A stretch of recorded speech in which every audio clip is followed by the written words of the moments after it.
আর এক বোন থাকতো। ভাইয়ের নাম দীনেশ ছিল আর দিদির নাম রাধা। দীনেশ খুবই অলস ছিল, ও কোনো কাজ করতে চাইতো না। একদিন রাধা বলল, দীনেশ তুই কোনো কাজ কেন করিস না?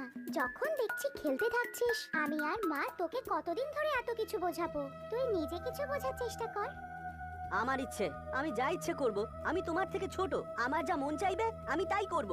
যখন আমার সময় হবে আমি কাজ ঠিকই করব। তখনই দীনেশের মা এলো। দীনেশ, এটা তুমি তোমার দিদির সাথে কিভাবে কথা বলছো? নাও ক্ষমা চাও, ও তো তোমাকে ঠিক কথাই বলছিল। দীনেশ খুব রেগে গেল আর ও বাড়ির বাইরে চলে গেল। রাধাও দীনেশকে অনুসরণ করে ওর পিছু নিতে লাগলো। তখনই রাধা বলল, দীনেশ, দীনেশ, এত রাগ করে তুই কোথায় যাচ্ছিস? আমি জঙ্গলে যাচ্ছি কাঠ কাটতে। যখনই আমাকে সামনে পাও আমাকে নিয়ে কিছু না কিছু বলো।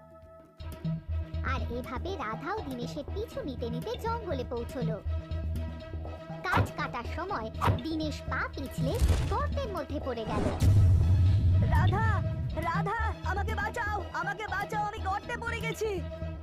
দীনেশ দাঁড়া, আমি গ্রামে গিয়ে সবাইকে ডেকে আনছি। দীনেশ ওই গর্তেই বসে রইল। তখনই ও গুহার ভিতরে কিছু দেখতে পেল।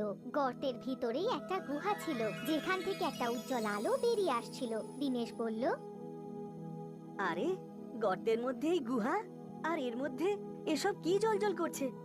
ঠিক আছে, তাহলে গিয়েই দেখা যাক।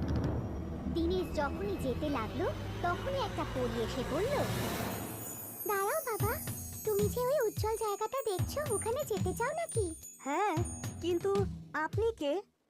আমি পড়ি, আর গুহার ভেতরে একটা সুন্দর রাজমহল আছে, আর ওখান থেকে আসা উজ্জ্বল আলোই তুমি দেখতে পাচ্ছ।